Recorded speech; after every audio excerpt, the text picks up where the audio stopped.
جبلہ بن اہم کے ساتھ حضرت خالد بن ولید کی لڑائی تھی اور رومیوں کا لشکر بہت بڑا تھا اور حضرت خالد بن ولید کے پاس تھوڑے لوگ تھے. لیکن ہوا ایسا کہ حضرت خالد بن ولید جس جنگ میں بھی گئے ہیں فتح کے پرچم گاڑ کے آئے, لیکن یہ پہلی جنگ تھی کہ جس میں ان کا پلہ بھاری دکھائی دے رہا تھا اور ان کے قدم اکھڑ رہے تھے. حضرت رافع تائی رضی اللہ تعالیٰ عنہ نے کہا لگتا ہے آج قضا آ گئی, آج نہیں ہم بچ سکتے حالات جو ہیں. حضرت خالد بن ولید کہنے لگے ہاں مجھے بھی یہی لگتا ہے کہ قضا آج آئی ہی آئی. ادھر حضور علیہ السلام حضرت ابو عبیدہ رضی اللہ تعالیٰ عنہ کو خواب میں ملے اور وہ اپنے گھر میں سوئے ہوئے تھے مدینہ المنورہ میں. کہا اللہ کا شیر مشکل میں پھنسا ہوا ہے اور تم سوئے ہوئے ہو. حضرت ابو عبیدہ رضی اللہ تعالیٰ عنہ رات کو ہی اٹھے, بیدار ہوئے اور اعلان کروا دیا. شہر میں اعلان ہونے لگا مدینہ المنورہ میں, جلدی تیار ہو جاؤ, حضرت خالد بن ولید کی مدد کو پہنچنا ہے. انہیں کتنا یقین تھا کہ حضور خواب میں آئے ہیں تو حضور ہی آئے ہیں, کوئی وہم نہیں سمجھا. جلدی جلدی اعلان کروا دیے, مجاہد جمع ہونے لگے اور دیکھتے دیکھتے لشکر تیار ہو گیا. تو انہوں نے محسوس کیا کہ لشکر سے ہٹ کے کوئی سوار چل رہا ہے, تو انہیں کوئی شک گزرا کہ کوئی جاسوس نہ ہو. ذرا مزید اس کی جستجو کی تو وہ نقاب پوش بھی تھا, تو شک اور زیادہ بڑھ گیا. تو حضرت ابو عبیدہ نے کہا کہ انہیں گرفتار کر کے لاؤ, یہ جاسوس ہے, کون ہے, ہم اس کی تفتیش تو کریں. تو خیر انہوں نے گھیر لیا ان کو, ان کے گھوڑے کو ابو عبیدہ کے قریب لے آئے. تو حضرت ابو عبیدہ نے کہا تم کون ہو؟ انہوں نے تھوڑا سا قریب ہو کے کہا کہ میں خالد بن ولید کی بیوی ام تمیم ہوں. جب آپ نے اعلان کیا کہ خالد مشکل میں ہے تو میں پریشان ہو گئی کہ اللہ کا شیر تو کبھی مشکل میں آیا نہیں تھا, آج کیا ہوا؟ تو میں نے غور سے دیکھا کہ وہ اپنی ٹوپی گھر بھول گئے تھے, جس ٹوپی کے اندر حضور کے منہ مبارک سیے ہوئے ہیں, اور وہ جب بھی جنگ کیا کرتے تھے تو وہ ٹوپی اپنے سر پہ پہن کے کیا کرتے تھے, اللہ فتح عطا کرتا. تو میں ان کو ٹوپی دینے جا رہی. اللہ اکبر. جب یہ لوگ وہاں پہنچے تو سواروں کا ایک قافلہ آگے بڑھ کے خالد بن ولید کے ساتھ دشمن پر حملہ آور ہو گیا. ایک نقاب پوش سوار آگے بڑھتا ہے اور ہاتھ میں تلوار ہے, اور دشمن پیچھے ہٹتا چلا جاتا ہے. تو خالد بن ولید کو رشک آیا اس کی بہادری پہ, اور خوش بھی ہوئے, اور حالت جنگ میں اپنے گھوڑے کو ایڑ لگا کر کے اس سوار کے قریب ہوئے اور کہا نقاب پوش جوان تم کون ہو, اتنی بہادری سے لڑ رہے ہو؟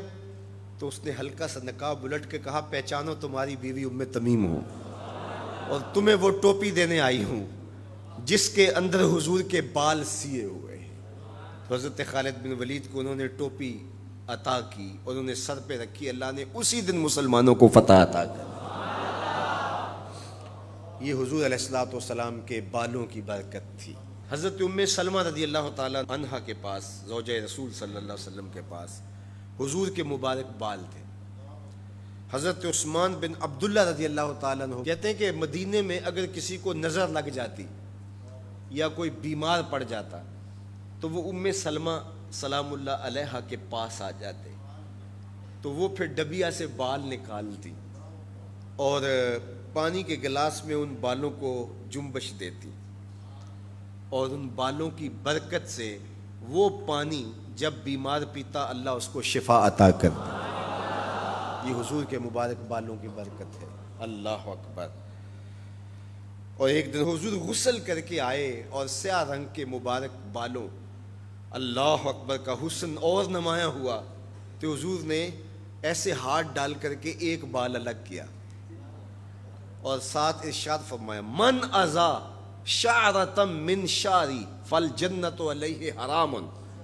سن لو جس نے میرے بالوں میں سے ایک بال کو بھی اذیت دی اس پر اللہ کی جنت حرام ہے.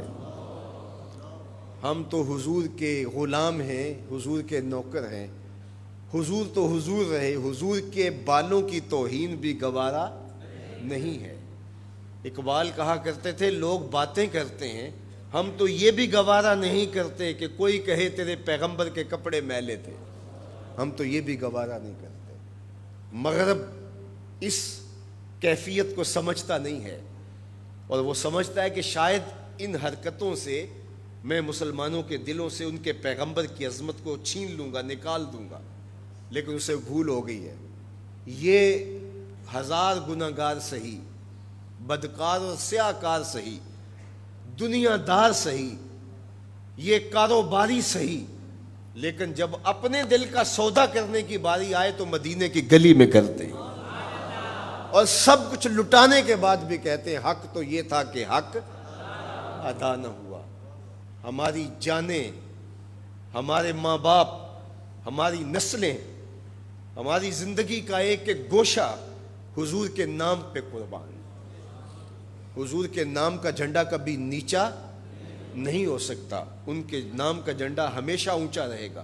چاند کی طرف منہ کر کے تھوکنے سے اس کی نوری کرنوں کو میلا نہیں کیا جا سکتا، تھوکنے والے کا تھوکا اس کے اپنے منہ پہ آ گرے گا۔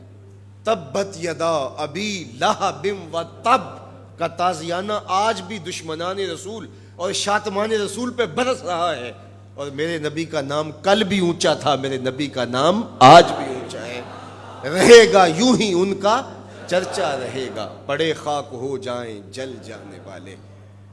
ہمیں غور کرنا ہوگا کہ آج ہمارے اوپر یہ جو آزمائشیں اور یہ ابتلائیں ہیں اور یہ امتحانات سے ہمیں گزرنا پڑتا ہے، اس سے دردناک امتحان امت کے لیے کیا ہو سکتا ہے؟ تو کیا اب بھی ہم فرقوں میں بٹے رہیں گے؟ اب بھی ہم ایک دوسرے کے گریبان نوچتے رہیں گے؟ آج بھی ہم جو ہے وہ غفلت کی زندگی گزاریں گے، یا اپنی زندگی کی ایک ایک سانس حضور کے قدموں میں رکھ دیں گے؟ تو محبت کا تقاضا یہ ہے کہ اپنی ایک ایک سانس حضور کے نام پہ قربان کریں۔ ہم جئیں گے تو حضور کے لیے، مریں گے تو، اور آخری سانس تک حضور کے وفادار رہیں گے۔ اور یہ ہماری زبان سے نہیں، ہمارے قلب سے، ہماری روحوں سے ہمارا عہد ہے، ہمارا ارادہ ہے۔ حضور ہمارے ماں باپ آپ پہ قربان، ہماری نسلیں آپ پہ قربان۔